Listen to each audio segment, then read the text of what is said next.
Muhammad Ali could have knocked him out, but he leaned in and whispered a chilling word. The crowd of 15,000 fell silent as Ali backed away from his opponent, their bodies slick with sweat under the harsh arena lights. Nobody understood what had just happened. One moment, Terence Jackson was on the verge of collapse, his legs wobbling like a newborn calf after Ali's devastating combination. The next, the greatest boxer in the world had him pinned against the ropes, leaned in close, and then simply walked away. The referee looked confused.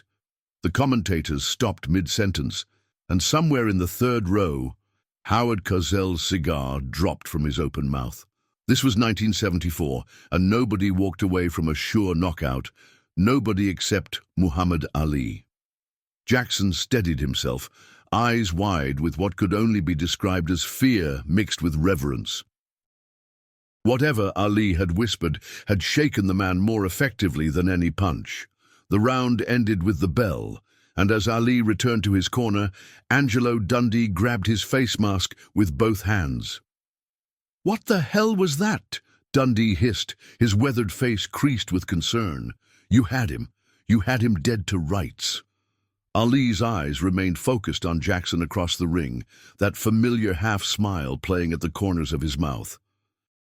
"Some men need more than a beating to learn their lesson, Angelo," he replied, voice low enough that only Dundee could hear. "Some men need mercy to understand their own weakness." Dundee shook his head, squeezing water into Ali's mouth. The trainer had been with Ali since the beginning, back when he was still Cassius Clay, a mouthy kid from Louisville with lightning in his hands. He thought he understood the man, but sometimes Ali operated on a frequency nobody else could tune into. "This isn't about teaching lessons, it's about winning fights," Dundee muttered, but there was no real anger behind it. He'd long ago accepted that Ali fought for reasons that transcended mere victory. When the bell rang for the next round, Ali moved with that impossible grace that had earned him the "float like a butterfly" part of his famous phrase. Jackson approached cautiously, his earlier confidence evaporated. Whatever words Ali had whispered had accomplished what a dozen punches couldn't. The psychological game had always been Ali's true mastery. His gift wasn't just his speed or power, but his understanding of the human mind. Jackson lunged with a desperate right hook. Ali slipped it effortlessly, countered with a straight right that snapped Jackson's head back, followed by a left hook that finally sent him crashing to the canvas. The referee didn't even need to count to 10. It was over. As the crowd erupted, Ali didn't dance or celebrate. He simply stood in the neutral corner, watching Jackson with something resembling compassion. The victory was his, but something more significant had transpired in that ring, something only two men would ever truly understand. The diner smelled of coffee and bacon grease, a welcome refuge from the bitter Chicago winter outside.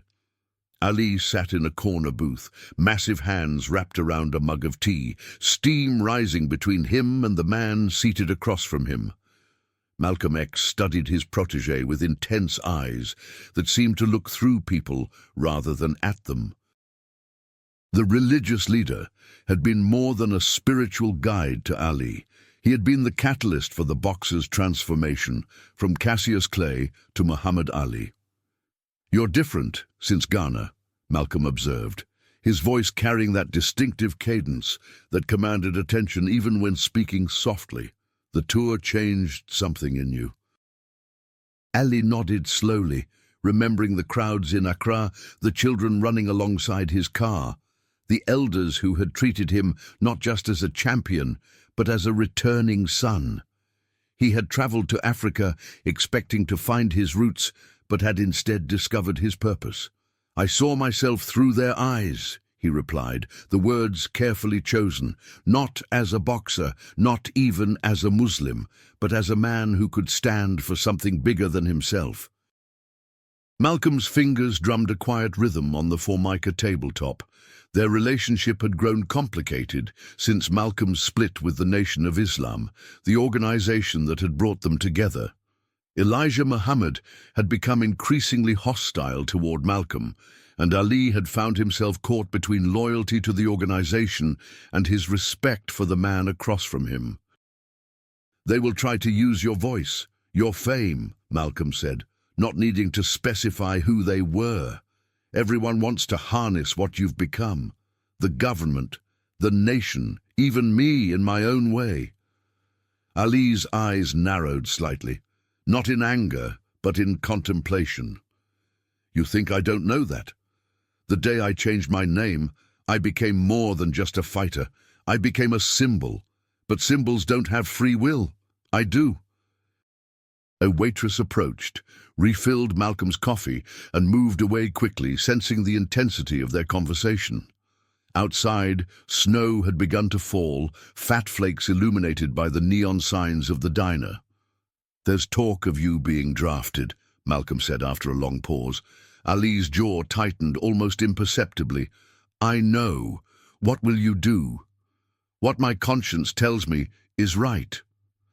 Malcolm nodded, a hint of pride crossing his austere features. He had watched the loud, brash Cassius Clay evolve into something few had anticipated, a man of principle willing to stand against the tide. "Whatever comes, remember why you fight," Malcolm said, reaching across to place a hand briefly on Ali's arm. In the ring and outside it, neither man knew this would be one of their last conversations. Within months, Malcolm would be assassinated at the Audubon Ballroom, and Ali would face the greatest fight of his life, not in the ring, but against his own government. The weight of these impending realities hung unspoken between them, two men bound by conviction in a world that punished such things severely.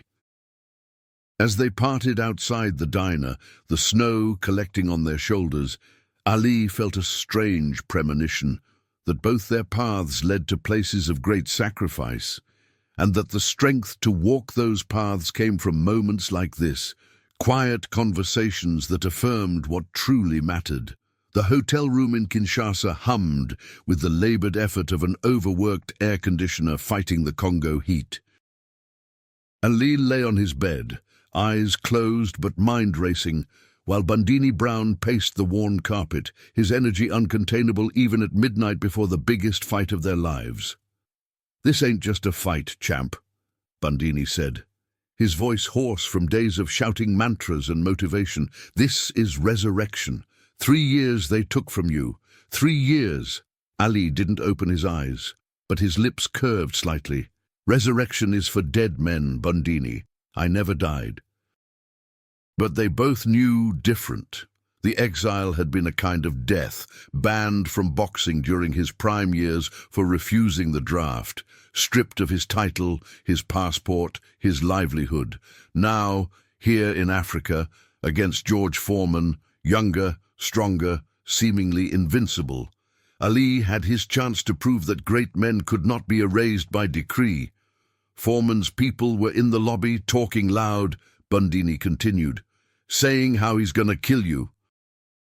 Saying how the government should have locked you up and thrown away the key." Now Ali's eyes opened, reflecting the dim light of the bedside lamp. "Let them talk. Words don't win fights." Bundini stopped pacing and fixed Ali with a serious look. "All the usual flamboyance gone. Why'd you really bring us to Africa, champ? Could have fought him anywhere. Vegas, New York. Why here?" Ali sat up slowly, the bed creaking beneath his weight. "Because here, I'm not fighting as an American who defied his country. I'm fighting as a black man who stood up for himself. Here, that means something different." Bundini nodded, understanding dawning on his expressive face. "The rope-a-dope. That's still the plan." "That's still the plan," Ali confirmed. "Let him punch himself out. Use his strength against him. He's killed everybody who tried to stand in front of him." Angelo worries too much," Ali interrupted. "George fights angry. Anger burns hot, but it burns quick. I need to make him furious. I need him throwing everything he has until there's nothing left." Bundini considered this, then nodded slowly. It's crazy, but so was changing your name, so was giving up your title for a principal. Your whole life is doing the thing nobody thinks you can do. Outside, distant drums could be heard, local celebrations continuing through the night. The sound seemed to energize Ali, who stood and moved to the window, pulling back the thin curtain to look out at the lights of Kinshasa. "They're playing those drums for me, Bundini, not for George. They want the loudmouth from Louisville to show the world something. And what's that?" Ali turned, his silhouette framed against the window, his expression serious in a way few outside his inner circle ever witnessed. That sometimes the mountain doesn't come to Mohammed. Sometimes Mohammed has to knock the mountain down. The next morning, in the equatorial heat, Ali would face Foreman and execute one of the most dangerous and brilliant strategies in boxing history. But that night, in a hotel room with peeling wallpaper and unreliable electricity, he was simply a man preparing to reclaim what had been taken from him. Not just a title, but his rightful place in history. The gym on Grand Avenue hadn't changed in 20 years. The same faded posters yellowed on the walls, the same smell of sweat and liniment hung in the air, and the same ancient speed bags slumped on their mounts like tired old prize fighters. Ali moved slowly among the equipment, his gait measured and deliberate, the tremors in his hands more pronounced after the long flight from Arizona. Kenny Durham, 70 years old and still built like a middleweight, emerged from the office at the sound of the front door, his face split into a grin that erased decades from his weathered features. "Muhammad Ali in my gym. Now I've seen everything." Ali smiled, the tremors momentarily subsiding as he embraced his old friend. "And this place still smells like feet and broken dreams, Kenny. Wouldn't have it any other way," Durham laughed, stepping back to look at Ali properly. "What brings the greatest back to Chicago? Not that I'm complaining." Ali's eyes swept the gym, landing on a young man working the heavy bag in the far corner. His form was raw but natural, his concentration total. "Him," Ali said simply. Durham's expression sobered. "Terrence Jackson's boy." Ali nodded. "His grandfather and I had unfinished business." Durham looked puzzled. "You knocked Terrence out in the 7th. I remember watching it. What business could be unfinished?" Ali didn't answer immediately, watching the young man's combinations. Quick, powerful, but undisciplined. Finally, he said, "I could have ended it in the 6th, had him dead to rights. Instead, I whispered something to him." "What did you say?" Durham asked, curiosity evident in his voice. "I told him he was better than what he'd become," Ali replied, the memory clear despite the decades that had passed. "Told him his boy deserved a father, not just a name in a record book. Told him I'd come looking for him if he didn't change his ways." Durham's eyebrows rose. "And did he?" Ali nodded toward the young man at the heavy bag. "His son grew up with a father, not a perfect one, but present. Now his grandson's showing real promise, according to what I hear. But he's got no one guiding him. Terrence passed last year. So you came to make good on a 40-year-old promise?" Durham asked, amazement in his voice. Ali's eyes remained fixed on the young boxer. "I made a lot of promises over the years, Kenny. Broke some too, but this one I can still keep." Durham studied his old friend, taking in the physical changes wrought by Parkinson's disease, but seeing beyond them to the essence of the man that remained unchanged, the moral compass that had guided him to refuse the draft, to stand up for his beliefs when it cost him everything. "You want to talk to him? I can call him over." Ali shook his head slightly. "Not yet. Let me watch a while.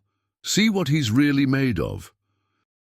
As they stood observing the young Jackson, Durham said quietly, "You know, after that fight, Terrence was never the same.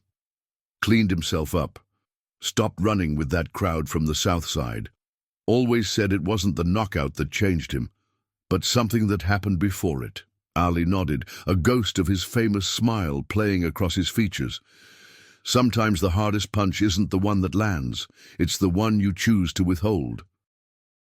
The young man finished his round, stepping back from the bag, breathing hard but with satisfaction evident in his stance.